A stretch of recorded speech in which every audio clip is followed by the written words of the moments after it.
আমার মনে হয় এই মুহূর্তে এই দেশের জন্য এরকম একজন মানুষ দরকার ছিল, এই জন্য আল্লাহ মিলিয়েও দিয়েছে। উনি না হয়ে যদি রওশনের সাথে দায়িত্বে আসতো, এ দেশ অলরেডি জান্নাত হয়ে যেত। কি বিরোধী দলীয় নেত্রী পেয়েছিলাম আমরা, বাবা শাহজালাল, সব হালাল। কি বলতো সংসদে, দেখেছেন?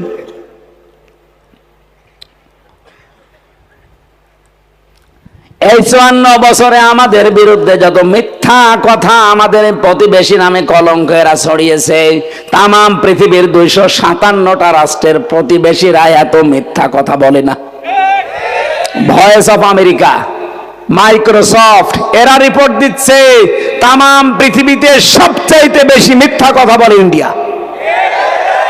তাহলে এই 54 বছরে আমাদের বিপক্ষে যারা কথা ছড়িয়েছে তামাম দুনিয়ায়, এদেশে নাকি সংখ্যালঘু নির্যাতন হয়, এই মিথ্যা কথা বলে বলে তামাম দুনিয়ায় আমাদের কালার করেছে এই দাদারা। এই কথা বলেন না কেন? প্রতিবেশী প্রতিবেশীর মতো থাকবেন, কারণ প্রতিবেশী তো পাল্টানো যায় না। চরিত্র যদি না পাল্টান, আমাদের কাছে পরে চরিত্র শিখে নিন। আমি যে কথা তুলেছিলাম যে কোরআন থেকে ওরা হালকা কিছু নিয়েছে তাই দাঁড়িয়ে গেছে, সুতরাং আমরাও যদি সত্যিই কিছু নিতে পারি আমরাও দাঁড়িয়ে যেতে পারবো ইনশাআল্লাহ। আমি কয়েকদিন আগে মালয়েশিয়া ছিলাম, তারাও 2004 সালের পর থেকে দাঁড়িয়ে গেছে। তারা একটা বিষয় আমি দেখেছি, ওদের দেশে খাদ্যে ভেজাল এটা নেই। যদি খাদ্যে কেউ ঔষধ দেয়, ভেজাল করে, যদি ধরা পড়ে সঙ্গে সঙ্গে মেরে ফেলবে, ওর কোনো বিচার আচার নেই। বাংলাদেশের রাজশাহীর বাগমারার একজন আছে, আমার কুষ্টিয়া বিশ্ববিদ্যালয়ের বড় ভাই আব্দুল জব্বার মন্ডল, এই যে অভিযান চালাচ্ছে বিভিন্ন জায়গায় খাদ্যের উপরে, আপনি দেখেছেন না? আপনাদের রাজশাহীর জন্য একজন গর্ব। বাংলাদেশে মাত্র 200 জন অফিসার যদি এরকম আমরা পেতাম, এদেশে আজ কেউ খাদ্যে ভেজাল দেওয়ার, ঔষধ দেওয়ার, বিষ দেওয়ার সাহস দেখাতো না। তাও তো ওনার হাতে সেরকম কিছু নেই। আমরা চাই অন্যান্য যারা আছেন, বিশেষ করে ম্যাজিস্ট্রেট, সবগুলো যেন আব্দুল জব্বার মন্ডলের মতো হয়। এ দেশটা দাঁড়িয়ে যাবে ইনশাআল্লাহ, আমি বিশ্বাস করি 100%। কোরআন থেকে ওরা পারিবারিক জীবন, রাজনৈতিক জীবনটা নিয়েছে, বিবাহের ক্ষেত্রে ওরা নিয়েছে। ওরা দেখতেছে বিবাহ বাদ দিয়ে পৃথিবীতে টিকে থাকা সম্ভব না। পরিবার না থাকলে মানুষ মানুষ হিসাবে বিবেচিত হতে পারে না। ওরা এতটুকু নেওয়ার কারণে আজ ফল পাচ্ছে। রাজনৈতিক জীবনে কোরআন থেকে একটু কিছু নিয়ে ফল পাচ্ছে। আল্লাহ বলেন হুদাল্লিল মুসলিমিন, মুসলমানদেরকে হেদায়েত দেবে। আজ আমরা মুসলিমরা একটু বেশি নেই, এজন্য উপকারও বেশি পাই। সবচাইতে পরিপূর্ণ কল্যাণ পাবে কোরআন থেকে তারা যারা মুত্তাকি। যারা কি? আরো জোরে বলেন। এই মুত্তাকি হওয়ার জন্য রমজান এসেছিল, চলেও গেছে, আমরা হতে পেরেছি কিনা আল্লাহ জানে। মুত্তাকি হওয়ার জন্য কি কি লাগবে ওইগুলো আলাদা একটা আলোচনা আছে। আমার বিষয় আজকে সূরা দোহার 3 নম্বর একটা আয়াত আমরা পড়েছি। এই বিষয়ের উপরে যতগুলো তথ্য আমার জানা আছে আমি ডেলিভারি দেব ইনশাআল্লাহ, এবং বাস্তবের সাথে মিলিয়ে দেব ইনশাআল্লাহ। যে আল্লাহ আমাদেরকে রমজানুল মোবারকের পরে শাওয়ালের এই প্রথম জমার দিন মাগরিবের পর থেকে আপনারা বসে আছেন, এত রাত পর্যন্ত অনুষ্ঠানগুলো করা ঠিক না। অনেক রাত হয়ে গেছে, রাত 11:25 বেজে গেছে। আগামী থেকে যেখানে বাংলাদেশে আমারে নিয়ে আসেন, এশার পরে তুলে দেবেন, রাত 9:30 10টায় সাইদি সাহেবের মতো যেন শেষ হয়ে যায়। রেকর্ড হচ্ছে বলে আমি বললাম, এরপরও যদি কথা ঠিক না রাখেন আমি হাতে পায়ে ধরে বলছি আমারে নিয়ে আসবেন।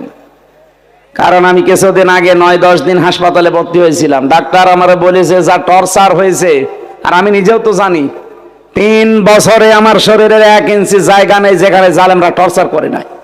মাথার চুল পর্যন্ত ওরা শেষ করে দিয়েছিল। এই জন্য শরীর সেরকম ভালো না, এখনো স্বাভাবিক হয়নি, আর এগুলো হতে সময় লাগবে। 3 বছর তো আর খাবার খাইনি, কি খাওয়িয়েছে আল্লাহ ভালো জানে। এই জন্য রাত জাগা আমার একেবারেই নিষেধ। বারবার ডাক্তার যত দেখালাম, কত জায়গায় যে ডাক্তার দেখিয়েছি এই বের হওয়ার পর থেকে, প্রত্যেকের একই কথা, রাত জাগবেন না। রাত জাগলে আপনার মাথার যে এক অংশে একটু সমস্যা দেখা দিয়েছে, এটা আরো বেড়ে যাবে। যেন রাত 10টা পরে ঘুমিয়ে পড়বেন। অথচ আজকে এমন একটা কথা আপনারা এখানে মানে তোলার কথা এখানে এসার পরে, কিন্তু আরেক জায়গায় দিয়ে আমরা আটকে রেখেছিল। আমি ওখানে আসর থেকে মাগরিব করে চলে আসবো, এখানে এসার পরে ওটা ঘন্টাখানেক পরে বাড়ি চলে যাবো। না, ওখানে সে আসরের পর থেকে আটকিয়ে রাত 9টায় তুললে ওই জায়গায়। রাজশাহীতে আর আসা যাবে না। গরু দিয়ে আপনি চাষ করে খাবেন, গরুই যদি মরে যায়, অন্তত আমি কিছুদিন বেঁচে থাকি নাকি। আগামী থেকে ভোট আর করেন না ভাই, আপনার হাতে পায়ে ধরে বলছি, যেখানেই নিয়ে আসবেন রাজশাহী, চাঁপাইনবাবগঞ্জ, আর আজ সর্বোচ্চ 8:30টায় তুলে দেবেন। আমি 9টা 10টার ভেতরে মাহফিল শেষ করে দেবো ইনশাআল্লাহ। আমরা সব বাদ দিয়ে দিলাম, কোরআনে কারিম থেকে আমরা আরম্ভ করছি। সূরা দোহা 3 নম্বর আয়াত পড়েছি। রব্বুল আলামিন বলেন, মা ওয়াদ্দাআকা রব্বুকা ওয়া মা ক্বালা। উসুলে তাফসিরের মূল নীতি 15টা। কোন আয়াত থেকে তাফসির করতে হলে তার আগের আয়াত, পরের আয়াত, আগের সূরা, পরের সূরার সাথে সম্পর্ক কি আছে, এর সাথে রিলেটেড কি আছে, ওই বিষয়গুলো আগে জানা লাগে।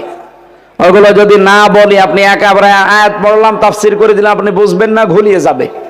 এজন্য আগের আয়াতে কি আছে, পরের আয়াতে কি আছে, আমরা আগে মিলাবো। যেহেতু ভালোভাবে সবগুলো একাধারে বলতে গেলে আমি নিজেও আর সময় কভার করতে পারবো না, 12টায় শেষ করবো আশা করছি। আপনারা তাফসিরে ফি জিলালিল কোরআন আর ইবনে কাসির, এই দুইটা একটু বাংলায় দেখে নেবেন, এইগুলো পেয়ে যাবেন। আমরা এবার মূল কথায় যাচ্ছি। 40 দিন একাধারে ওহী বন্ধ ছিল নাজিল হওয়া। কয়দিন? 40 দিন বন্ধ হওয়ার পরে নবীজি চিন্তায় পড়ে গেলেন। বিশ্বনবী অসুস্থ হয়ে পড়েছিলেন, কয়েকদিন তিনি তাহাজ্জুদের নামাজও পড়তে উঠতে পারেননি।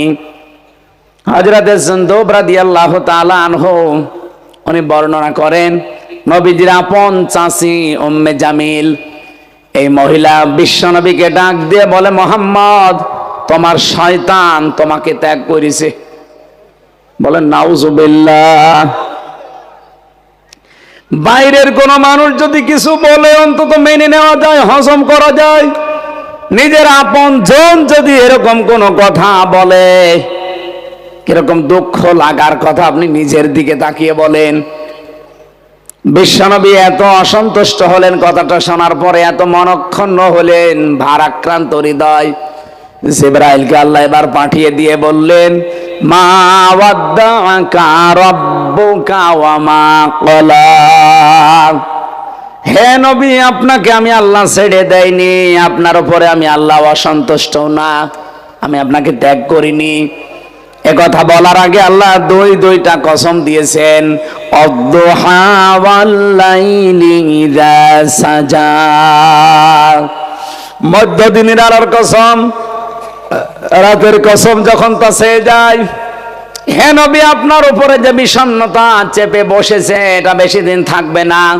দ্বীপ্রহরের আলো আপনার উপরে এসে উদ্ভাসিত হবে। আর যে মানুষগুলো আপনাকে অপমান করার জন্য, অপদস্থ করার জন্য যে কথাগুলো বলে, আমি আল্লাহ গ্যারান্টি দিলাম তাদের জীবনে এরকম অন্ধকার রাতের মতো নেমে আসবে। আমি বলেছিলাম না, কোন আয়াত থেকে কথা বলতে হলে আগের সূরা পরের সূরা দেখা লাগে। আপনি দেখবেন সূরা দোহার পরে যেটা, তার নাম আলাম নাশরাহ লাকা সাদরাক। এই আয়াতের এই সূরার 5 নাম্বার 6 নাম্বার আয়াতে আমার আল্লাহ একটা গুরুত্বপূর্ণ তথ্য দিয়েছেন। এবার মিলাবেন। রব্বুল আলামিন বলেন, ফাইন্না মা'আল উসরি ইসরা, ইন্না মা'আল উসরি ইসরা। অবশ্যই কষ্টের পরে সুখ। যারা আলেম আছেন তাদেরকে বলছি, আপনি দেখবেন এখানে মার পরে সঙ্গে সঙ্গে উসরা, এর আগে আল্লাহ আলিফ লাম দিয়ে বিষয়টা নির্দিষ্ট করে মারেফা বানিয়ে দিলেন। আল্লাহ কষ্টের কথা বলতে গিয়ে মারেফা বানিয়েছেন, কিন্তু সুখের কথা বলতে গিয়ে আর নির্দিষ্ট করেন নাই, না কেরা রাখলেন, অনির্দিষ্ট রেখে দিলেন। কেন? তাফসিরে ফি জিলালিল কোরআনে সাজ্জিদ কুতুব রহমাতুল্লাহ আলাইহি লিখেছেন, এই পৃথিবীতে কোনো মানুষ যদি 3টা কারণে কষ্ট ভোগ করে, এদিকে তাকান, তিনটা কারণে যদি ওই লোকটা কষ্ট ভোগ করে একটা, তাহলে কমপক্ষে মহান আল্লাহ ইসরা, যেহেতু একটা নেকির কাজে কমপক্ষে 10 থেকে 70 গুণ পর্যন্ত বৃদ্ধি হয়, এই জন্য আপনি তিনটা কারণে যদি একটা কষ্ট সহ্য করেন, দুনিয়ায় আপনাকে একটা কষ্টের জন্য 70টা সুখ, শান্তি, কল্যাণ আপনার জীবনে আল্লাহ ঢেলে দেবে। না বোঝেননি আপনি এখনো। এবার আমি বোঝাচ্ছি কষ্ট কয়টা। বলেন বলেন। কষ্টের কথা বলার আগে যেন আলিফ লাম দিয়েছেন, এর একবার ইন্না দিয়েছেন। ইন্না মাআল উসরি ইসরা, অবশ্যই কষ্টের সাথে কষ্টের কথা বলতে পারতেন আল্লাহ উসরার আগে আলিফ লাম না দিয়েও দিয়েছেন। এই জন্যে যদি কেউ একটা কষ্ট দুনিয়াতে পায়, কয়টা কারণে? আরো জোরে বলে, আর একবার বলেন। 1 নম্বরে আপনার কষ্টটা হওয়া লাগবে আল্লাহর জন্যে, 2 নম্বরে কষ্ট হওয়া লাগবে রাসূলের জন্যে, 3 নম্বরে কষ্ট হওয়া লাগবে মানবতার জন্যে। এই 3টা কাজ বাদ দিয়ে যদি কেউ কষ্ট পায়, ওই কষ্টের বিষয় আলাদা। এই যে যারা পালিয়ে গেছে, তারা কি কষ্ট কম পেয়েছে? তারা কি আল্লাহর জন্যে, রাসূলের জন্যে, মানবতার জন্যে? না। আল্লাহ বলেন কষ্ট যদি এই 3টা বিষয়ের একটাই হয়, মাস্ট বি তোমার জীবনে ইসরা আসবে, 1টা 2টা না, কমপক্ষে 70টা সুখ তোমার জীবনে আল্লাহ ঢেলে দেবে। সিস্টেম অফার পৃষ্ঠায় দেখুন, আপনি যদি অবৈধভাবে কোনো সুখ দুনিয়াতে একটা ভোগ করেন, তাহলে অবশ্যই আপনার জীবনে 70টা দুঃখ, অপমান, অকল্যাণ আল্লাহ নিজে পাঠাবে। খালি ভালোটা শুনলে সুবহানাল্লাহ বললেন, পরেরটা কি বলবেন? আজ যারা আমরা ইসলামের জন্য, আল্লাহর জন্য, মানবতার জন্য একটা কষ্ট সহ্য করেছি, মাস্ট বি দুনিয়াতে আল্লাহ 70টা সুখ, শান্তি, কল্যাণ আমাদেরকে দেবেই দেবে। এই আয়াত বিশ্বাস করেন না? বলেন বলেন। পক্ষান্তরে যারা একটা সুখ অবৈধভাবে ভোগ করেছেন, একটা সুখ যারা অবৈধভাবে ভোগ করেছেন, অবশ্যই দুনিয়াতে আপনাকে দুঃখ, দুর্দশা, অকল্যাণ 70টা আল্লাহ ভোগ করাবে। এই 15.5 বছরে যারা দায়িত্ব ছিল, এরা যে অবৈধভাবে ছিল, যারা জোর করে, যারা সাপোর্ট দিয়ে, যারা এমপি হয়েছিলেন, মন্ত্রী হয়েছিলেন, উপজেলা চেয়ারম্যান, মেয়র, আপনারা নিজেরাও জানতেন যে এটা স্বৈরাচার, এটা সীমা লঙ্ঘনকারী, এটা মানুষের অধিকার নষ্টকারী। এরপরও সাপোর্ট দিয়ে নিজেও সেই অবৈধ সুখের ভাগী হয়েছেন। এই কথা বোঝেন? এরকম অবৈধ সুখের ভাগী যারা একটা করে হয়েছেন, এখন 70টা দুঃখ পাওয়ার জন্য রেডি হন। আর এগুলো তো আমরা দেখতে পাচ্ছি, খাপের খাপ মমতাজের বাপ মিলে যাচ্ছে। অবৈধভাবে একটা সুখ ভোগ করেছেন, একটার জন্য 70টা অপমান আপনার জন্য রেডি হয়ে আছে। আন্তর্জাতিক আদালতে অলরেডি আল্লাহর ওলির নামে মামলা হয়ে গেছে, যে কোনো সময় ডাক পড়তে পারে।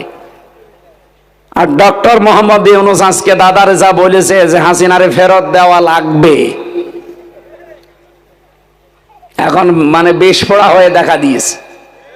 এগুলো সব হচ্ছে উসরি ইসরা, এই আয়াতের বাস্তব প্রমাণ। অবৈধভাবে আপনি সুখ ভোগ করতে গেলেন কেন? এখন নেন অপমান এক একটা সুখের জন্য 70টা। তাহলে 15.5 বছরে কত সুখ পেয়েছিলেন আপনি নিজে হিসাব করেন। এক একটার জন্য 70টা, কত 70 হবে টের পাচ্ছেন? 41 সাল না 81 সাল দিলেও আপনার এই দুঃখ এখন আর শেষ হবে না। আমি আর নিচে নামলাম না। বিশ্বনবী মুহাম্মদ রাসূলুল্লাহকে আল্লাহ ছেড়ে দেয়নি, এই জন্য তো ওয়ালাল কি ওয়াদুহা ওয়াল লাইলি ইযা সাজা, রাতের কসম দিলাম যখন তা সেই অন্ধকার হয়ে যায়। এমন অন্ধকার হয়েছিল 4 তারিখেও যারা পাহারা দিত, 5 তারিখে একটা লোক পায়নি। কি অন্ধকার নেমে এসেছে আপনি দেখেছেন? এখান থেকে শিক্ষা নেওয়া দরকার। স্বৈরাচার যারা যারা হয়, যারা জালেম হয়, তাদের বাড়ি ঘর পর্যন্ত আল্লাহ অভিশপ্ত বানিয়ে দেয়। এটা মনে হয় আমি বানালাম। সূরা নমলে 19 নম্বর পারা 20 নম্বর পৃষ্ঠা 7 নম্বর লাইনের 52 নম্বর আয়াতে আছে। আল্লাহ রাব্বুল আলামিন বলেন, ফাতিলকা বুয়ুতুহুম খাবিয়াতাম বিমা যালামু। এই সেই ঘরগুলো, আল্লাহ না নিজের আঙ্গুল দিয়ে দেখাচ্ছে, এই সেই ঘরগুলো বাইতুন দেয়নি, বুয়ুত বহু বচন, হোম এটা জমির। এই সেই ঘরগুলো, এই সেই রাজশাহীর অমুকের ঘর, লিটনের ঘর, এটা বাদশার ঘর, এটা সেই মোহনপুরের কি জানো নাম আল্লাহর ওলির আইনের ঘর। এই সেই ঘরগুলো বিমা জলামু খাবিয়াতান, পরিত্যক্ত হয়ে পড়ে আছে। আজ সবগুলো আজ পড়ে আছে একেবারে জনশূন্য হয়ে, মানব শূন্য হয়ে, তাদের জুলুমের কারণে। আজ প্রমাণ পাওয়া যাচ্ছে যারা এদেশের দায়িত্ব ছিল, অধিকাংশ মানুষের বাড়ির নিচে টর্চার সেল পাওয়া যাচ্ছে। এই পাশের জেলা নাটোর, দেলাওয়ার ভাইয়ের ছেলেকে শিমল নামে এক এমপি ছিল, ওর বাড়ির নিচে মারার পরে, হত্যা করার পরে তার লাশ পাওয়া গেছে 3 দিন পর। প্রত্যেকের বাড়ির নিচে এরকম অবস্থা ছিল। এই জন্য তাদের বাড়ি ঘর আগস্টের 5 তারিখের পরে আল্লাহ সব গায়েব করে দিয়েছে। সূরা নাম 7 নম্বর পারা 12 নম্বর পৃষ্ঠা 4 নম্বর লাইনের 45 নম্বর আয়াতের প্রথম অংশে আছে, ফাকুতিয়া দাবিরুল কওমিল্লাযিনা যালামু। জালেমদের শিকড় কাটা হয়ে গেছে। কেটেছে কে? ওই পতিয়া, এটা মজুল, এর ফাইল জানা নেই। কে কেটেছে কেউ জানে না। আপনি দেখেন সারা বাংলাদেশে জালেমদের বাড়ি ঘর। আমার কুষ্টিয়ার দিকে তাকান, ইনোর বাড়ি আর হানিফের বাড়ি, পায়খানার ইট পর্যন্ত খুলে নিয়ে চলে গেছে। এমনকি পায়খানার প্যানও নেই, প্যানও খুলে নিয়ে চলে গেছে। অথচ 5 তারিখের আগে ঘরের দাপট ছিল কি গো, এখন আর দাপট নেই। আবার দ্বিতীয়বার এই যে ফেব্রুয়ারির 5 তারিখে আযাবুল বুলডোজার নাজির হয়েছিল, আযাবুল বুলডোজার এসে যা বাকি ছিল ও একেবারে মিশে গেছে। এজন্য যে সমস্ত জায়গায় জুলুম হয়, ওই জায়গাগুলো আল্লাহ অভিশপ্ত করে দেয়। আমার মনে হয় এই 32 নাম্বার তার ভেতরে হবে। তাছাড়া এভাবে মিশে গেল কি করি? আল্লাহর কোরআন তো আর মিথ্যা হওয়ার কথা না। বিমা যালামু, এই জুলুমের কারণে খাবিয়াতান, এগুলো সব আমি জনশূন্য করে দেব। তাই হয়ে গেছে। এ পর্যন্ত বলে যদি আল্লাহ শেষ করে দিত, আমি আয়াতই পড়তাম না। এরপরে আমাদের জন্য ইন্না ফি যালিকা লা আয়াতাল লিকাওমিন ইয়ালামুন, লামে তাকিদ। আল্লাহ বলেন অবশ্যই এর ভেতরে শিক্ষা আছে তোমাদের জন্য, যারা বোঝো, যারা জানো, যারা জ্ঞানী। আমরা যদি সত্যি জ্ঞানী হয়ে থাকি, আগামী থেকে যে মানুষগুলো লাফাচ্ছেন যে তাড়াতাড়ি আমাদের চেয়ার দেন, কি করবেন? চেয়ার 15 বছরে তো চেয়ারের পায়াও পাননি, হঠাৎ আপনি এত পাগল হয়ে গেলেন কি করে যে চেয়ার চাই, চেয়ার চাই? কি করবেন চেয়ার নিয়ে? আজকে ফজু পাগলা নামে একটা লোক আছে কিশোরগঞ্জের, ফজু পাগলা যে স্ট্যাটাস দিয়েছে যে ভারতের সাথে, নরেন্দ্র মোদীর সাথে যাই করেন না কেন কিছু মানি না, নির্বাচন দেন, তাড়াতাড়ি ক্ষমতা হস্তান্তর করেন। ক্ষমতা কি আপনার বাবার নাকি? একটা ট্রাক সরাতে পারেন না আর এখন ক্ষমতা নেবেন মানে? যেভাবে চলছে চলুক, আগে সংস্কার হবে, পরিবর্তন হবে। এই 1628 জন যারা দায়িত্বে ছিল, একটা জালেম আর জালেমের দোসর যেন চেয়ারে না থাকে। তারপরে নির্বাচন। কিসের নির্বাচন এখন? সেই ডিসি ওই ডিসি আছে, শুধু কুড়িগ্রাম থেকে রাজশাহী এসেছে, এই পরিবর্তন। আমরা চাই চেয়ার গুলোতে এই জালেম এবং জালেমদের দোসর, এই 15.5 বছরে যারা, একটাও যেন না থাকে, সব পাল্টানো লাগবে। আমিরে জামাত ডক্টর শফিকুর রহমানের এই একটাই ঘোষণা, এই কথা বলছে না কেন? এটা না দিয়ে আবার দেবেন, এই দিনের ভোট রাতে হয়ে যাবে। এক লোক বিবাহ করে কেবল বাসর রাতে বউ রেখে বিড়ি খেতে গেছে বাইরে, হঠাৎ করে স্বামীর বোন এসে বলছে, ভাবি তুমি কি করবা জানি না, আমার কিন্তু ভাতিজা চাই। ঠিক আছে, আমার সময় দিবা না? কিছুক্ষণ পরে এসেছে এই বরের ভাই, বলছে ভাবি কি করবা জানি না, আমাদের কিন্তু ভাতিজা চাই। ছেলে হোক মেয়ে হোক আমাদের লাগবে। ঠিক আছে, তোমার ভাই তো এখন বাইরে, সময় দিবা না।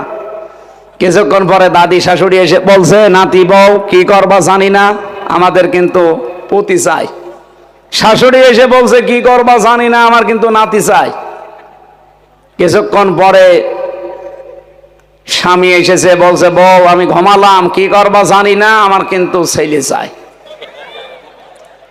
বলছে, তোমার বংশ কি সব পাগলের বংশ? কেবল বিয়ে হয়েছে আর তুমি বিড়ি খাওয়ার জন্য বাইরে, আর এখন ঘুমিয়ে পড়বা? কেউ চায় নাতি, কেউ চায় পতি, কেউ চায় ভাতিজা, আমি কি ডাউনলোড করে নিয়ে আসবো? আমার 10 মাস 10 দিন সময় দেওয়া লাগবে না। এক কথা বলছে না কেন? এখনো তো 10 মাস 10 দিন হয়নি, কেবল চলছে 7.5 মাস। এক কথা বলেন না কেন? আপনারা যান, আমরাও চাই, অসুবিধা নেই। যেই যাক সামনে তারা যেন আয়াতানে লামে তাকিদের কথা মনে রাখে, কারণ তাকিদ হামজার না, তাকিদ রুহুল আমিনের না, কার? আল্লাহ বলেন অবশ্যই এর ভেতরে শিক্ষা আছে যারা জ্ঞানী তাদের জন্য। সুতরাং যারা আগামীতে চেয়ারে বসবেন, সিদ্ধান্ত নিয়ে বসবেন, যদি এরকম স্বৈরাচারী কাজ কারবার কিছু করেন না, 5 বছর পরে আপনার বাড়িও ঠিক হানিফের মতো শ্মশান হয়ে যাবে। কিন্তু করবে কে? না না, কেউ জানে না। ফাকুতিয়া এর কোন কর্তাই জানা নেই। আমি আশা করছি সাবধান হবেন। সামনে যারা আসেন, কে আসবেন আমরা জানি না, যারা আসেন আমাদের কোনো অসুবিধা নেই, কিন্তু আপনি জালেম হয়ে না যান। জালেম হয়ে গেলে কিন্তু ছাত্র জনতা ঘুমিয়ে পড়বে না। কথা বলেন ঠিক কিনা? আমার ভাইরা, নবীজিকে আল্লাহ যে সান্ত্বনা দিলেন, আপনাকে আমি আল্লাহ কিন্তু ছেড়ে দেয়নি। এখান থেকে জিলালিল কোরআন থেকে আমি বারবার বলছি, কারণ জেলখানার ভেতরে 3 বছর আমার কোনো বই পড়তে দিত না বাইরে থেকে, শুধু আজহার সাহেব যা দিত ওইটা বাদ দিয়ে। কারারক্ষীরে মাঝে মাঝে বলতাম, ভাই 3 বছর হয়ে গেল, এই যে কারারক্ষী, তাও হিন্দু আসতো, দেবদুলাল, সুব্রত বালা, এ ছাতা, ও আলেমও বোঝে না, জালেমও বোঝে না। ওনারে বললাম, ভাই সবসময় তালা লাগিয়ে রাখেন, এই ফাঁসির কন্ডেম সেলের ভেতরে একটু বই দিতে পারেন না? ও বই নিয়ে এসেছে বঙ্গবন্ধুর আত্মজীবন, ভালো বই নিয়ে আসতে পারেন না? হুজুর আগামী সপ্তাহে আমার ডিউটি হবে, আমি ভালো বই নিয়ে আসবো। নিয়ে এসেছে বঙ্গবন্ধুর চীন সফর, আর বই নেই। হ্যাঁ, আমি লাইব্রেরিতে যাব, লাইব্রেরিতে নিয়ে এসেছে বঙ্গবন্ধুর ছেলেবেলা। তোর বই নিয়ে আসার দরকার নেই ভাই, তুই যা। পরে দেখি একজন মুসলমান কারারক্ষী, আশরাফুল, ও সাতক্ষীরায় বাড়ি। ওরে বললাম, ভাই অন্তত আপনার এখানে তো আশরাফুল লেখা আছে, আপনি তো আর ওই দেবদুলালের মতো না, তো অন্তত এক কাজ করেন, এটা তাফসিরে নিয়ে দিয়ে আমারে। আল্লাহর ইশারা, ও পরের দিন 2টা তাফসির নিয়ে এসেছে, আমি যেই 2টা সবচাইতে বেশি ভালোবাসি, তাফসিরে ফি জিলালিল কোরআন আর তাফসিরে তাফহিমুল কোরআন। এই সময় পেয়েছিলাম বিস্তর, এই জন্য রেফারেন্স গুলো এখান থেকে দিচ্ছি, কারণ পড়েছি এই 2টা বেশি বেশি, বাকিগুলো তো পড়তেও দেয়নি, সময়ও পাইনি। মুসা আলাইহিস সালামের একটা ঘটনা আয়াতের সাথে মিল করে তাফসিরে মুফাসসিরে বোঝাতে চেয়েছেন, বাস্তব। এইদিকে তাকান, নাকি শেষ করে দেব? আর 15-20 মিনিট থাকা যাবে না? 12:30 হলে আবার তাহাজ্জুদের সময় চলে আসবে, আমার আবার নামাজ পড়া লাগবে না। আমি খুব তাড়াতাড়ি করবো ইনশাল্লাহ, যত তাড়াতাড়ি পারি। আল্লাহ রাব্বুল আলামিন হযরতে মুসা আলাইহিস সালাম, তিনি 23 বছর বয়সে কিন্তু মিশর ছেলে চড়ে গিয়েছিলেন মাদায়েন। কত বছর বলেন বলেন? আপনি বাংলাদেশের দিকে তাকান, যেই মানুষগুলো এই স্বৈরাচার হাসিনাকে বিদায় দিয়েছে, এই ছাত্র ছাত্রী ভাইদের বয়স বেশিরভাগ ছিল 22-23। কথা বলেন না কেন? হযরত মুসা যখন ফিরে আসলেন মিশরের, সঙ্গে সঙ্গে আমার আল্লাহ ডাক দিয়েছেন, ওয়া আনা খাতারতুকা ফাসতামি লিমা ইউহা। এ মুসা, তোমাকে আমি আমার আল্লাহর জন্য, আমি নিজের জন্য নির্বাচিত করেছি, মনোনীত করেছি, তোমাকে আমার জন্য আমি বানিয়েছি। ইন্নানি আনাল্লাহ, অবশ্যই আমি আল্লাহ, লা ইলাহা ইল্লাহু, আমি ছাড়া কেউ নেই, ফাবুদনি, আমার ইবাদত করো, ওয়া আকিমিস সালাতা লিযিকরি, আমার স্মরণের জন্য নামাজ পড়ো। চলছিল বেশ কয়েকদিন এভাবে। আল্লাহ রাব্বুল আলামিন সঙ্গে সঙ্গে তাকে ডাক দিয়েছেন, ইযহাব ইলা ফিরআউনা ইন্নাহু তাগা, এ মুসা, ফেরাউনের কাছে যাও, সে তগুত হয়ে গেছে। কি হয়েছে বলেন বলেন? সে সীমা লঙ্ঘন করে ফেলেছে, তার কাছে যাও। এই যে এর আগে যে সরকারটা ছিল তারাও কিন্তু তগুত হয়ে গিয়েছিল। কারণ তগুত হওয়ার জন্য প্রথম দুইটা কাজ করা লাগে। এক নম্বরে নিজে আল্লাহর বিধান মানে না, অন্য কেউ মানবে, মানতেও দেয় না। এরকম করেছিল না দেশে? নিজেরা আল্লাহর বিধানগুলো মানতো না, কেউ মানবে, মানতেও দিত না। দুই নম্বরে জনগণকে কষ্ট দেওয়ার জন্য তাগুত সরকার মন মতো আইন বানায়, বিধান বানায়।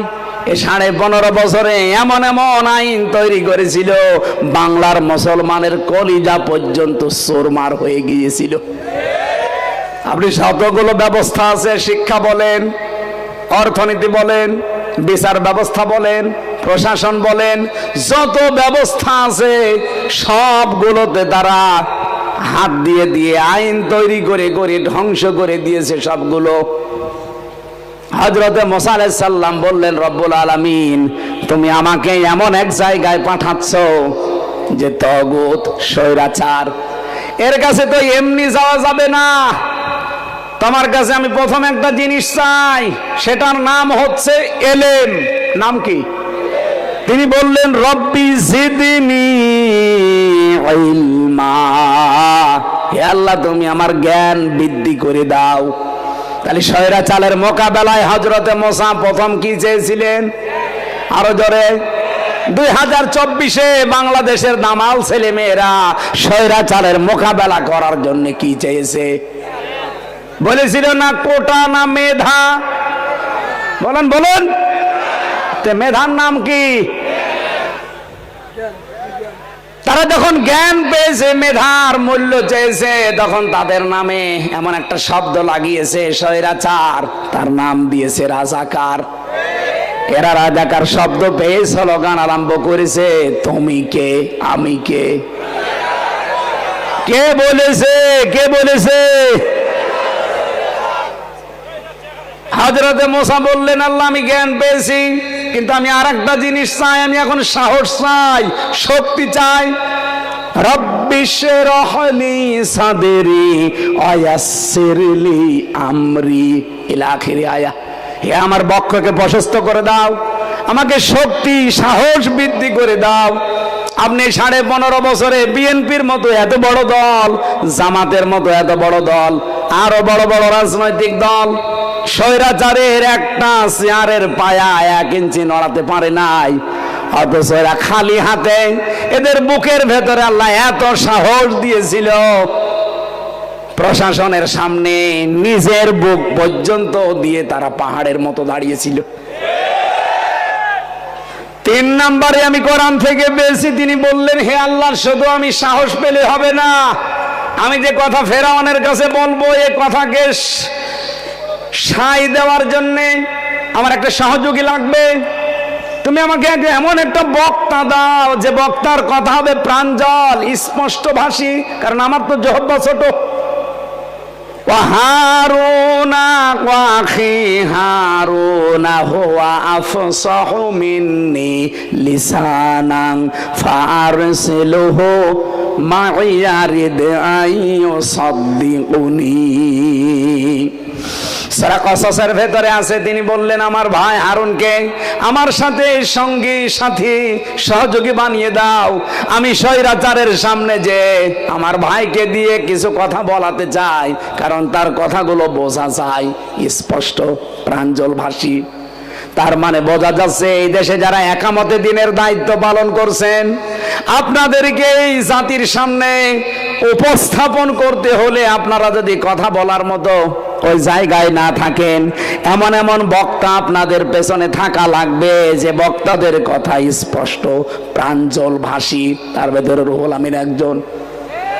এইরকম রুহুল আমিন বাংলাদেশে যত হাজার হাজার আছে, আজ তাদেরকে আমার মনে হয় কাজে লাগানোর সময় এসেছে। কারণ মুসা আলাইহিস সালাম যে সত্য নবী ছিলেন, তিনি যে সঠিক ছিলেন, হক ছিলেন, সেটা সুন্দরভাবে উপস্থাপন করার জন্য রুহুল আমিন দরকার আছে না নেই? এখানে বাংলাদেশে এখন বক্তাদেরও এই ভাষায় কথা বলা লাগবে, যেমন বলেছিলেন হযরতে মূসা। শুধু এতটুকুই শেষ না, 3-4 নম্বরে তিনি বলেছিলেন, আল্লাহ আমরা ঐক্য চাই, আমি ঐক্যবদ্ধ একটা শক্তি চাই। আজ বাংলাদেশের দিকে তাকালে আমি এটা 100 ভাগ মিলাতে পেরেছি। স্বৈরাচার পতনের জন্য ছোট ছোট বাচ্চারা শুধুমাত্র 14 দল বাদ দিয়ে বাংলাদেশের সব ছাত্র ছাত্রী এক হয়ে গিয়েছিল।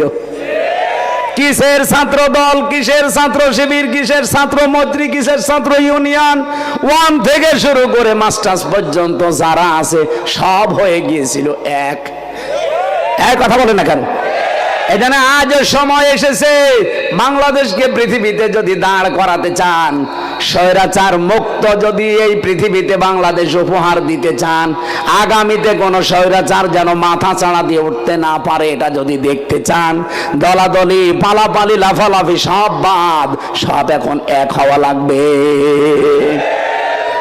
যদি আবার ভুল করেন 100 বছরে সুযোগ আর আসবে না।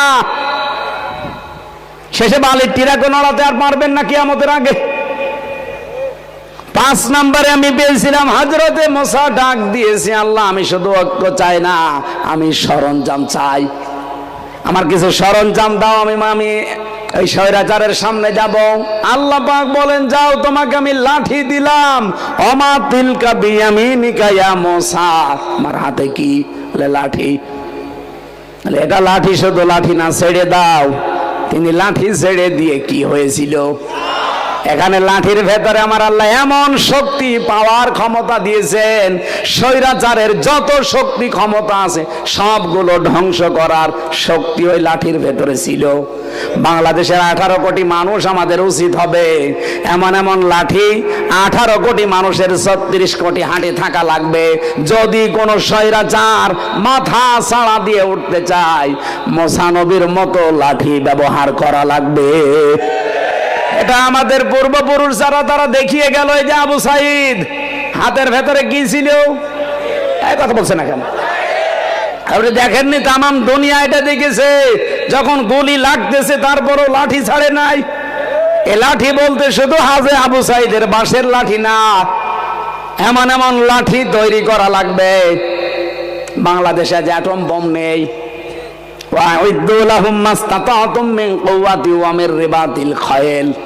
আল্লাহ তাআলা সূরা আনফালে জানিয়েছেন, ওরা ইসলাম ধ্বংস করার জন্য যেটা কাজে লাগায় ওটা উল্টি আপনি ইসলামের পক্ষে কাজে লাগাবেন। সে সময় এখন আসে নাই। 15.5 বছরে যতগুলো পত্রিকা, যতগুলো মিডিয়া সব রাম আর বামরা কাজে লাগিয়েছে, ওইটা এখন ইসলামের পক্ষে হাতে নেওয়া লাগবে। কথা বলেন না কেন? এই জন্য আমরা চাই অতি দ্রুত ইসলামিক টিভি, দিগন্ত টিভি খুলে দেওয়া হোক। কথা বলেন। যত পত্রিকা আছে যেগুলো মানবতার কথা বলে, ইসলামের কথা বলে, এগুলো সব চালু করে দেওয়া হোক। আর এগুলো সব কন্ট্রোল করবে মুসলমানেরা। কোন রাম বামের হাতে এগুলো থাকলে মিথ্যা তথ্য ছাড়া সত্য কিছু পাবেন না।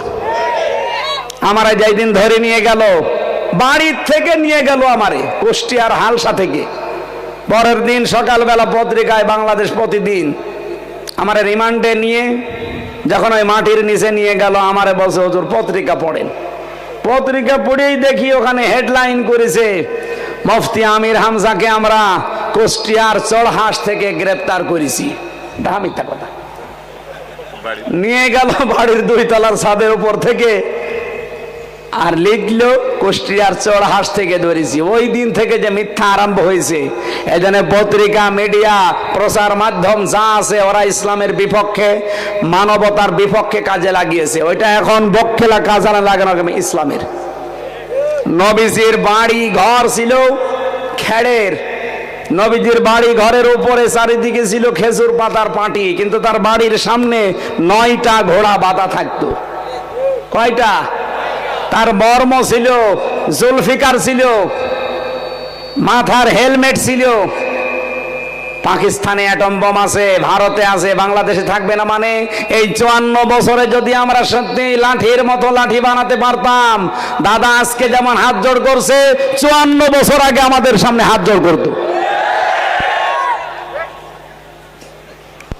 সর্বশেষ হযরতে মুসা যখন এই খেলা লাঠি দিয়ে আরম্ভ করেছিলেন, আল্লাহ রাব্বুল আলামিন বলেন, ক্বালা লা তাখাফা ইন্নানি মাআকুমা আসমাউ ওয়া আরা। হে মুসা, তুমি কি মনে করো এই অলিক লাঠিগুলো, অলিক এই জাদুঘরের এই জাদু সাপ বিশ্বগুলো দেখে মানুষ হিসাবে তুমি ভয় পেয়ে গেছো? তুমি কি মনে করছো ময়দানে ছেড়ে দিয়ে আমি আল্লাহ কিছুই বুঝি না, কিছুই জানি না, দেখি না? আসমা ও, আমি সব শুনতে পাচ্ছি, ও আরো আমি সব দেখতে পাচ্ছি। মুসা আলাইহিস সালামকে যদি আল্লাহ হাজার হাজার বছর আগে এই কথাগুলো জানাতে পারে, মুসা নবী যা চেয়ে নিয়েছিলেন ওগুলো আমার নবী চাওয়া লাগে নাই, চাওয়ার আগে আল্লাহ নিজেই তাকে দিয়ে দিয়েছেন। 2 নম্বরে হযরতে মুসা যেটা বলেছিলেন, রব্বিশরাহ লি সাদরি, আমার বক্ষকে উন্মুক্ত করে দাও, আমাকে সাহস দাও, শক্তি দাও, এটা তিনি চেয়েছিলেন। আর আমাদের নবী মুহাম্মদুর রাসূলুল্লাহকে আমার আল্লাহ নিজে এটা উপহার দিয়েছেন। আলাম নাশরাহ লাকা সাদরাক, হে নবী আমি কি আপনার বক্ষকে উন্মুক্ত করে দেইনি? আপনার বুকের ভেতরে কি সাহস আমি জোগাইনি? সুবহানাল্লাহ বলতে পারেন না? মুসা আলাইহিস সালামকে যেমন আল্লাহ বলেছিলেন আপনাকে আমি দেখতে পাচ্ছি, ময়দানে নামিয়ে আমি কিন্তু সব শুনতে পাচ্ছি, কোনো ভয় নেই, কোনো চিন্তা নেই, যে দায়িত্ব দিয়েছি আপনাকে নির্বাচিত করে আপনি পালন করেন। আমাদের নবী মুহাম্মদুর রাসূলুল্লাহকে আল্লাহ এই কথাই জানিয়েছিলেন 1500 বছর আগে। এই আয়াত যেহেতু এখনো কোরআনে আছে, নবীর উম্মত এখন আমরা যারা 100% খাঁটি উম্মত, কোনো ভয় করবেন না, কোনো চিন্তা নেই। আল্লাহ আমাদের ছেড়ে দেয়নি, আমাদের আল্লাহ ভুলেও যায়নি, আমাদের ওপর আল্লাহ অসন্তুষ্ট না। ওয়ালাল আখিরাতু খায়রুল লাকা মিনাল উলা, আমাদের পূর্বের চাইতে সামনে ভালো। এ গ্যারান্টি দিচ্ছে কে? আরো জোরে বলেন। সামনে আমাদের জন্য দিন অপেক্ষা করছে, সুতরাং সেই দিন দেখার জন্য আমরা আশায় আছি। এখন যদি আমরা ভুল করি কোনো সিদ্ধান্ত নিতে, আমি বললাম না 100 বছর পিছিয়ে যাবেন, এই জন্য আর ভুল করা যাবে না। আল্লাহ আমাদের উপর অসন্তুষ্ট না, আমাদেরকে ছেড়েও দেয়নি। অবশ্যই দিন দিন এই দেশ সামনে মালয়েশিয়া, সিঙ্গাপুরের মতো দাঁড়িয়ে যাবে। সিঙ্গাপুর ওরা মাছ বিক্রি করে খেত, কারণ চারিদিকে ওদের সাগর দেখলাম, শুধু একটা দ্বীপ। তারা যদি দাঁড়িয়ে যেতে পারে মালয়েশিয়ার মতো, মা এই বাংলাদেশের 5 ডবল বড় দেশটা, খালি পাম গাছ আর পাহাড়, এরা যদি দাঁড়িয়ে যেতে পারে তাদের সততার কারণে, এই দেশটাও দাঁড়িয়ে যাবে ইনশাআল্লাহ। মুফাসসির বাইজাবিতে লিখেছে, পৃথিবীতে একটাই মাত্র কিতাব আল্লাহ নাজিল করেছে যেটা মানুষকে হেদায়েত দিতে পারে, হুদাল লিল মুত্তাকিন। এই যে হুদা শব্দটা, এটা যদি ইসমে ফাইল থেকে আপনি ধরেন, ইফিদ মানাল ইসমে ফাইল, এই শব্দের বাংলা অর্থ দাঁড়ায় হেদায়েত দেওয়ার ক্ষমতা কিয়ামত পর্যন্ত একটা কিতাবের আছে, তার নাম কোরআন শরীফ। এই জন্য কিতাব বলা হয় কোরআনকে, আর যা আছে দুনিয়ায় সব এই কিতাবের ব্যাখ্যা। নবীজি বলেন, মানিত্তাবাল হুদা বিগাইরিল কোরআন আদাল্লাহুল্লাহ, তিরমিজি শরীফের হাদিস। আপনি যদি হেদায়েত পাওয়ার জন্য কোরআন বাদে কোন জায়গায় ধর্ণা দেন, আপনার নিয়ত যদি ভালো থাকে, আল্লাহ নিজে দায়িত্ব নিয়ে আপনাকে গোমরা বানিয়ে দেবে। রাজশাহীবাসী শব্দের দিকে খেয়াল করেন, আদাল্লাহ ইউদিল্লু, এটা বাবে ইফআল থেকে এসেছে। যদি দল্লা শব্দ দিতেন সলাসি মুজাররদের কায়দা, তাহলে বাংলা অর্থ আসতো আপনি নিজেই নিজেকে গোমরা বানিয়ে ফেলেছেন। আদাল্লাহ বাবে ইফআল থেকে আসার কারণে বাবের খাসিয়াত আছে প্রায় 9টা। আমি 43টা বাব একেবারে সূরা ফাতিহার মতো মুখস্থ করেছিলাম এবং প্র্যাকটিক্যালে মিলিয়েছিলাম কোরআন আর হাদিসের সাথে। আমি 9টা খাসিয়াতের ভেতরে প্রথম পেয়েছি এটা আদাল্লাহ ইউদিল্লু। এর বাংলা অর্থ প্রথমেই দাঁড়াবে আল্লাহ নিজে আপনাকে দায়িত্ব নিয়ে খারাপ গোমরা বানিয়ে দেবে।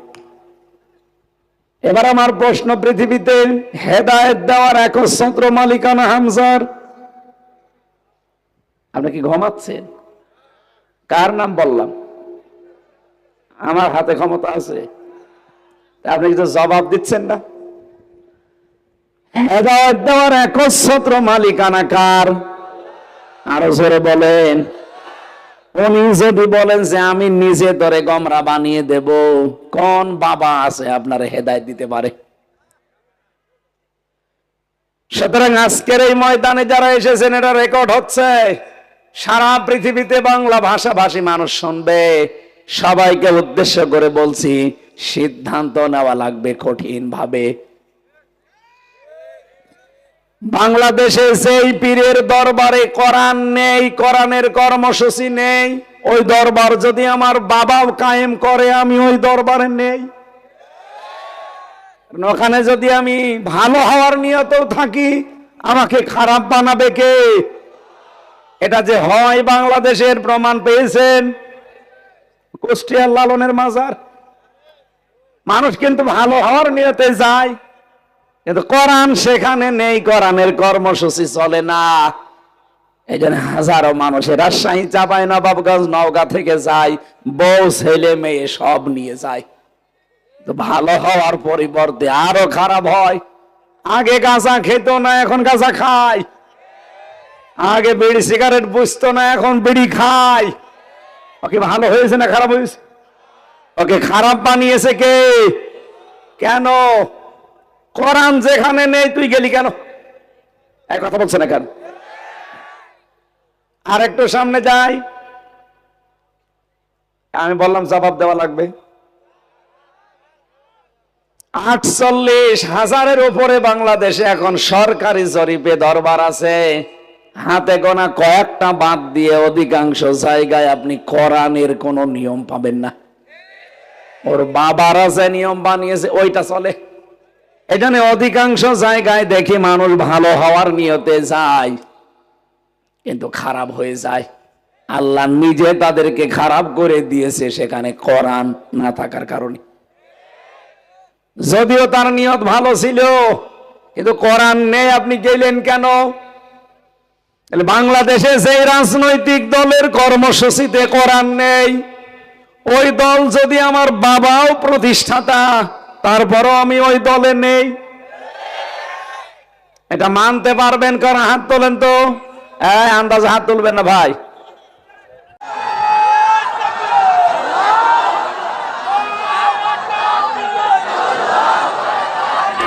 কোরআন যেই দলে নেই, ওই দল যদি আমার বাবাও তৈরি করে, আমি ওই দলে নেই।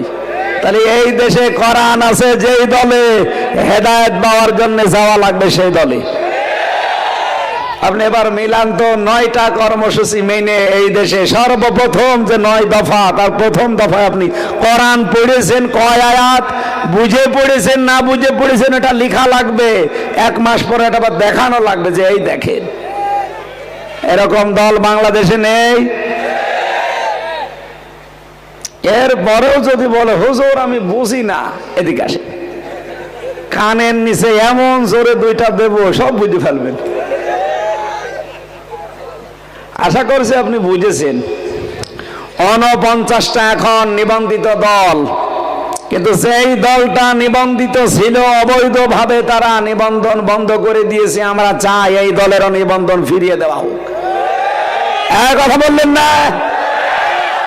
অবৈধ সরকারের সবকিছুই ছিল অবৈধ। কি কথা বলেন না কেন? জিন্দা শহীদ জনাব এটিএম আজহারুল ইসলাম, তাকে যে সমস্ত মিথ্যা মামলা দিয়ে মন মতো রায় দিয়ে যাদের সাক্ষীর উপরে ভিত্তি করে শয়তান পর্যন্ত এখন আশ্চর্য হয়ে যাচ্ছে যে একটা কথা হইল, সাক্ষী দেখেছে 6 কিলোমিটার দূর থেকে, আর একজন দেখেছে 3 কিলোমিটার দূর থেকে, আর একজন দেখেছে 1.5 কিলোমিটার দূর থেকে। ওদের কি চোখ না রাডার?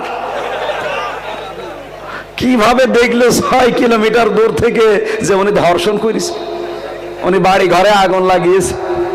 ওই কি ধোয়া দেখে মনে হয় আন্দাজে একটা ধারণা করেছিল। সেই মিথ্যা ধারণার উপরে এই মানুষটাকে আজ 13 বছর পার হয়ে যাচ্ছে। এখনো পর্যন্ত অনেকে বাঙালিকে হাইকোর্ট দেখাচ্ছে যে না ওনার সাজা হয়ে গেছে, তো এই জন্য ওনারে জামিন দেওয়া যাচ্ছে না। এই কথা যে বিয়াদব গুলো বলে, বাংলাদেশে তারেক জিয়ারও তো সাজা হয়েছিল 8 বছর, এই কথা বলেন না কেন? সে জামিন পায় কি করে? তার স্ত্রী ডাক্তার জোবাইদা, তার 3 বছর সাজা হয়েছিল, সে জামিন পায় কি করে? ম্যাডাম খালেদা জিয়ার সাজা হয়েছিল 6 বছর, সে জামিন পায় কি করে? তারা যদি জামিন পেতে পারে, এটিএম আজহারুল ইসলামও জামিন দেওয়া লাগবে। এই এপ্রিলের 22 তারিখে ডেট আছে, বাঙালিকে আর হাইকোর্ট দেখাবেন না। আমাদের ধৈর্যের বাঁধ কিন্তু শেষ হয়ে গেছে। আমিরে জামাত ডাক্তার শফিকুর রহমান হাফিজাহুল্লাহ যে ঘোষণা দিয়েছিলেন, আপনাদের কথা মতো কিন্তু আমরা কিছু করি নাই। 22 তারিখেও যদি টাল বাহানা করেন, হাইকোর্ট যদি আর দেখাতে চান বাঙালিকে, কোন হাইকোর্ট সুপ্রিম কোর্ট দেখা হবে না। এক দফা এক দাবি, এটিএম আজহারুল ইসলামকে 22 তারিখে ছেড়ে দেওয়া লাগবে। কারা কারা চান এটা দেখে?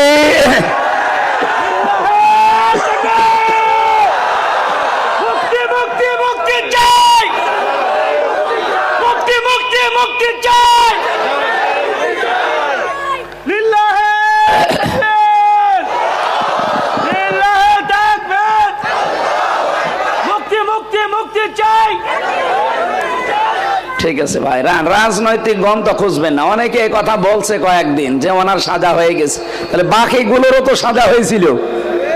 এমনকি আমি যাদের সাথে ছিলাম এই 3 বছর, সবচাইতে ভয়ঙ্কর এবং সন্ত্রাসীদের তালিকায় যারা 1 নম্বরে আছে, সুইডেন আসলাম, নাম শুনেছেন? আসলাম ভাই নামে একটা সিনেমা আছে না, নায়ক মান্নার? আপনারা তো মনে করছেন হুজুর কিছু জানে না। উনি আমার একদিন রাতের বেলা এসে আমরা বলছে, হুজুর কে আপনি? আসরের নামাজ পড়ার সঙ্গে সঙ্গে সব তালা লাগিয়ে দেয়, আর আপনি রাত 9টায় এসেছে? বলছে আমি সুইডেন আসলাম। আমি বলছি ভাই কি বলবেন বলেন, মানে আমি সব ভুলে গেছি। ওরে বাবা, এই লোকটার নাম আমি আজ 3 বছর শুনছি। চেহারা দেখলে আপনি যত বড় সাহসী মানুষ হন, 1 গ্লাস পানি খাওয়া লাগবে। এইরকম লম্বা চওড়া, এইরকম ভয়ঙ্কর মানুষ, নাম শুনে বোঝা যাচ্ছে না কিরকম হবে। সুইডেন ওনার জীবনী নিয়ে সিনেমা বানিয়েছে আসলাম ভাই। উনি 27 বছর পরে পরে বের হলো।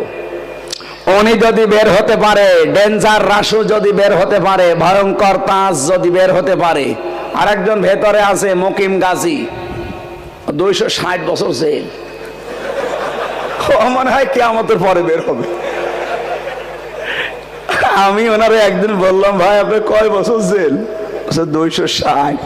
আপনি বের হবেন? 260 বছর, 43 বছর জেল খাটতেছে।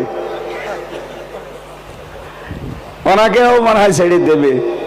তো এইরকম মানুষগুলো যদি মুক্তি পায়, মিথ্যা মামলা দিয়ে রাজনৈতিক উদ্দেশ্য প্রণোদিত ভাবে এই জালেমা মহিলার রাগকে কন্ট্রোল করতে না পেরে, তার নিজের এলাকায় বাড়ি রংপুরে, বদরগঞ্জে বাড়ি, আল্লাহর এই বান্দা একজন মাজলুম মানুষ।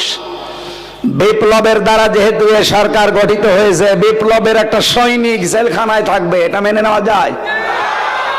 আমরা এই মাজলুম মানুষটার পক্ষে কথা বলছি। আমি মুসাফির অবস্থায় আছি, মাজলুম অবস্থায় আছি, এখনো অসুস্থ। আসার সময় খাবার খেতে যেয়ে, মানে গাড়িতে খাবার খাচ্ছিলাম, রাস্তায় তো সময় পাইনি, কারণ আর একটা অনুষ্ঠান ছিল। এই গলায় খাবার বেঁধেছে, বারবার কাশি হয়ে আমার এই গলা বসে গেল। মাজলুম মানুষটার পক্ষে কথা বললাম, আল্লাহ যেন কবুল করেন, খুব দ্রুত যেন আমাদের মাঝে আবার এই মুক্ত আকাশে তারে ফিরিয়ে দেন। আরো জোরে বলেন আমিন। কি কষ্ট দিয়েছে 13 বছরে জালেমরা, আপনি জানেন? 300-র উপরে তার কাছে বই ছিল, এই শয়তানগুলো বই পর্যন্ত তারে পড়তে দেয়নি। মাঝে মাঝে কারারক্ষীরে দিয়ে আমার কাছে চুরি করে বই পাঠাতো, যে বলবা আমির হামজাকে যে বইগুলো যেন পড়ে এখান থেকে যে শিক্ষা পাই, ও যদি বের হতে পারে মানুষকে যেন জানায়। আমি প্রোডাক্টিভ মুসলিম পড়েছিলাম ওনার কাছ থেকে, কারাগারে রাত দিন পড়েছিলাম জাইনাব আল গাজালের ওনার কাছ থেকে। সালমান আর আওদার লিখা এরকম প্রায় 36টার উপরে কিতাব আমাকে পাঠিয়েছিল। আমি যতগুলো জ্ঞান ওখান থেকে পেয়েছি এখন ওইগুলো ডেলিভারি দিচ্ছি। আমি ওনার কাছে ঋণী, আমি আরো বেশি ঋণী মাওলানা মামুনুল হকের কাছে। 3 বছর আল্লাহর এই বান্দার সাথে এক জায়গায় ছিলাম। আল্লাহ রাব্বুল আলামিন এই গোলামগুলোকে উচ্চ মাকাম যেন দান করেন, বলেন আমিন। কোরআনে কারিমের যে আয়াতটা পড়েছিলাম, জালিকাল কিতাবুল লা রাইবা ফি, কোরআনের হেদায়েত দেওয়ার ক্ষমতা আছে, তাও একচ্ছত্র ভাবে পৃথিবীর আর কোন কিতাব মানুষকে হেদায়েত দিতে পারে? এখানে কবরের প্রশ্ন কিন্তু 4টা, আমরা 3টা জানি। মার রব্বুকা ওয়া মান নাবিয়্যুকা ওয়া মা দীনুকা। এই 3টা প্রশ্নের জবাব যদি আপনি বলতে পারেন, রব্বি আল্লাহ, দীনুনাল ইসলাম, হাযা নাবিয়্যুনা মুহাম্মাদুর রাসূলুল্লাহ সাল্লাল্লাহু আলাইহি সাল্লাম, সঙ্গে সঙ্গে ফেরেশতা জিজ্ঞাসা করবে, ওই এগুলো যে বললে তুমি এগুলো কোথায় পেয়েছো? আপনাকে বলা লাগবে আমি কোরআনে পেয়েছি। কোথায়? কারণ কোরআন শরীফ ফেরেশতারা চেনে। আপনি যদি বলেন যে আমি ফাজাইলে আমালে পেয়েছি, দাঁত মুখ যা আছে সব খুলে ফেলবে, কারণ ফেরেশতারা ও কিতাব চেনে। এই কথা বলছেন না কেন? পৃথিবীর কোন কিতাব ফেরেশতারা চেনে না। কিতাব বলতে কোনটা চেনে বলেন? আরো জোরে বলেন। এই কোরআন ফেরেশতারা চেনে, এইজন্য এইটার রেফারেন্স দেওয়া লাগবে আপনাকে। ইকরাউল কোরআন, আমি কোরআন পড়ে পেয়েছি। সঙ্গে সঙ্গে ফেরেশতারা বলবে ব্যাস ঠিক আছে, জান্নাতের যত দরজা আছে সব আপনার কবরের সাথে সেট করে দেবে। জান্নাতের পোশাক আপনাকে পরিয়ে বলবে ঘুমাও। দোলা ভাই যেভাবে ঘুমায় বাসর রাতে, ওভাবে ঘুমিয়ে পড়ো। কিয়ামতের ময়দানে যেদিন একেবারে সিংহায় ফৎকার দেওয়া হবে, ওই দিন তোমারে আমরা ডাক দেব। বলেন সুবহানাল্লাহ।